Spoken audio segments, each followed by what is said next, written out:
Welcome to our community. Susie Thomas with you this morning. So happy to welcome Marcus Yoder, another one of our authors this Authors Week. And he has written Cathedrals, Castles, and Caves. Marcus is also affiliated with the Amish and Mennonite Heritage Center. So you are a busy guy. Good morning. Good morning, Susie. It is a busy life. Let's start because we were talking about these books from JPV Press. I want to get that right. And we're finding out just how much great literature is coming out of this local, in a rather small community, and yet reaching our country with amazing books that glorify Christ, glorify God, and it's all coming from here. How did you become a part of it?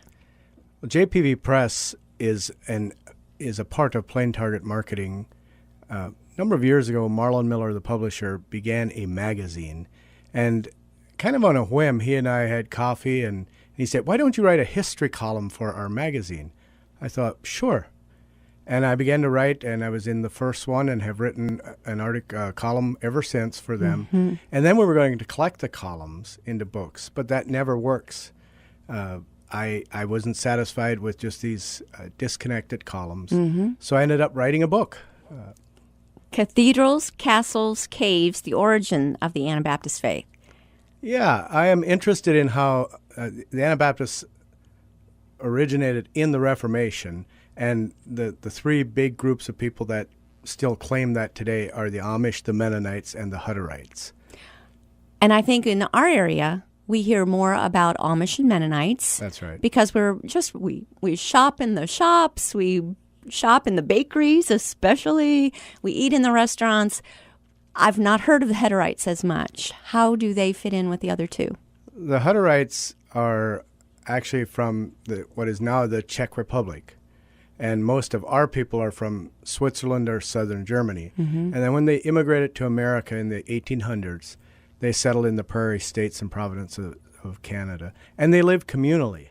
They own their land together in large pieces. So many neighborhoods in Northeast Ohio are still neighborhoods of the immigrants who came generations earlier. And you really will see a grouping of a lot of families of Polish descent, a lot of families of Lebanese descent. And they even have, my goodness, my in-laws used to go to Kirby Club once a month because everybody in the club had come from Kirby, Lebanon. And you just see a lot of that getting together. We were all together in the old country. This is our way to keep in touch. Mm-hmm. What you're describing doesn't sound all that different. It isn't. The Amish, particularly the Amish, but the Amish and Mennonites brought many pieces of the old world to the new world. And while we're interested in integration, we're not isolationists or anything like that. We're interested in integration.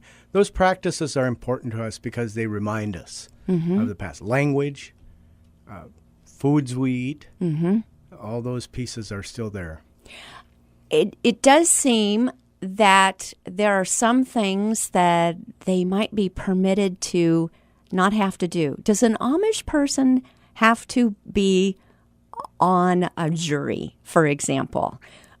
These kinds of things, and you don't have to answer if you don't want to. Sure. Let me know. Mm-hmm. The Amish and many of the Mennonites don't generally participate in voting. Mm-hmm. They may on some local issues, and they don't participate in the military in the use of force. Mm-hmm. And so they will not serve on jury duty, for instance. But they are very good citizens. Ask our local government. For instance, here's a really good example of that. Buggies do not have license plates, and yet they use our roads. Mm-hmm. And a couple of years ago, the Amish ministry got together and said, that's not fair. Mm. We are willing to pay a voluntary tax per buggy, per household, that we will collect and give to the local government for road use. And so they do that, and it's equivalent to license plate fees. And that was just on their own, it's completely voluntary. It does seem that there is just something very special about that community. Tell me about the weekend that the young people go off and be non-Amish and decide if they want to stay? That's a great question. It's at the Amish Mennonite Heritage Center where I work. We kind of tabulate questions by the most asked. Mm-hmm. And this is the most asked question. The term is rumspringa. Okay, I couldn't pronounce it, didn't even try. And it literally means running around. Huh. Now, the Amish are not comfortable at discussing, they're not comfortable at saying what the young people always do is okay. But because of their belief system, they are the first group of people, the Anabaptists are the first group of people in the Reformation to call for a free church, an adult, voluntary commitment to Jesus, and only those with that commitment should be baptized. They grew out of a world that was infant baptism, and so everybody in the entire area was Christian by virtue of that. Mm-hmm. And so they come along and say, a person needs to make an adult decision. Mm-hmm. And so the Amish, their idea about that comes out of that world where they say, you know what, we need to let our children grow up and make their own decision. We want them to stay a part of the church. And by the way, the retention rates are amazingly high. Yes. They're for the Old Order, which is the largest group in our area, they're in the 70 percentile of their young people stay in the church of their fathers and mothers. And there's coercion, but it's not the kind of coercion that says you'll be punished. The coercion is more, and it's a good kind of coercion perhaps, where you say, do I want to grow? If I get old, where do I want to be? Right. And so the community is inviting in that manner. What you describe is not all that different than any of our churches who say baptism is a personal. You wouldn't marry two infants. Baptism is a personal commitment that you are making. That's right. So what they do with infants is dedicate them, have families dedicate them to the Lord, and we will raise them up according to Scripture, and we'll raise them with a love of God in our home. It's up to them to make that decision for themselves, because God doesn't really have grandchildren. He has children. That's a good way to say it. And so what you're saying is not different. That's right. The Amish and Mennonites would hold to Orthodox traditional Christian beliefs about salvation, the nature of Jesus and God, and all those other large theological questions. But they're also really interested in community and brotherhood. And so the community, there are three things. You can think about it like this. Their faith is really important. It affects their decision making. But family also does. And so they make decisions we make decisions based on the impact it will have on our families. So therefore, to other people out there, it seems like a paradox that they'll drive in cars but not own cars. But in their world, they say, well, if we own a car, in the evening, mom will go one way, dad will go another way, and the kids will go their own way. Which happens. And we're not interested in that. And so if we make it is more difficult for us to get a taxi driver, and so therefore it helps retain community and family life. So faith, family, and then I like another F. The only thing I can think about is farm. But by that I mean their deep attachment to the community and land. And providing. There is no community where I would rather get sick or have a horrible thing happen to me than this community, because it'll rally around each other. This is a safe community in that respect.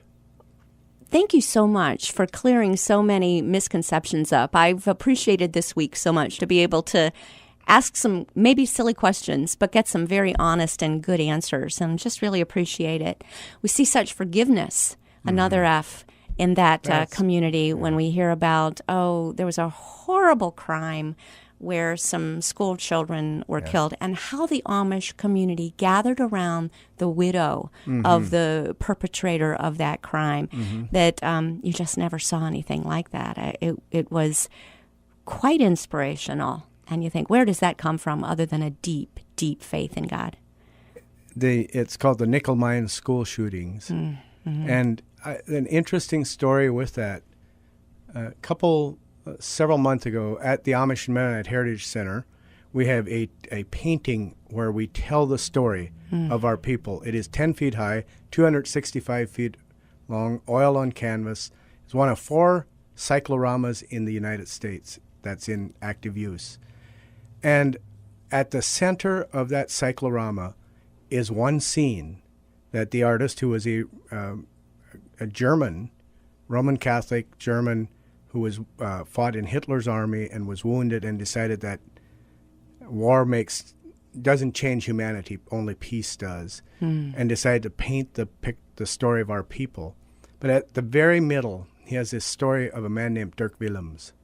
Dirk was in the 16th century, Dirk was an Anabaptist preacher who was imprisoned for his faith and escaped from prison, and in the process of escaping was seen, and he was pursued, and he ran across a canal that had thin ice. And Dirk was a thin, light man, and he made it safely across the ice, but his pursuer fell through. And when Dirk saw his pursuer fall through, he turned around and helped him out of the ice. Wow. And in that process, the pursuer wanted to let him go, but his colleagues on the far side said, absolutely not. If it is, it's your life if we don't take him. So Dirk was chained to a soldier, and 2.5 weeks later lost his life in martyrdom for the cause of Christ. After saving someone. And recently, this summer, late summer, I had a group of Lancaster County Amish young people, and about 20% of our traffic is our own people who want to learn. And I was telling them this story of Dirk Willems, and I noticed this cute little Amish girl, 18, 20 years old, in the front. And when I told the story of Dirk Willems, these large tears just came out of her eyes, and she cried and cried and cried, and I did not know. I'm not that powerful of a speaker or anything, but I thought, I wonder what's going on. We finished the tour, and then the leader who was with them, the group leader, came up to me and put his hand on my shoulder and said, "Do you know who that girl was?" "No, I have no clue." He said, "She has 3 bullet scars in her body. She's one of the survivors of the nickel mine shootings." Oh, my. And the story that their father used, their family was the first to open up their homes to the perpetrator's family. And the story that he used was the story of Dirk Willems, which points us back to the suffering love of Jesus. Mm-hmm. And that is at the core of what we believe. Wow. I think there's many people who would love to see what you're talking about. So tell us about the Amish and Mennonite Heritage Center and how we can see this remarkable mural. This remarkable place, some people call it the Sistine Chapel for Amish and Mennonites. It is a remarkable piece of art. 10 feet high, 265 feet long, oil on canvas, took 14 years to research and complete. And it is housed at the Amish and Mennonite Heritage Center, which is near Berlin, Ohio.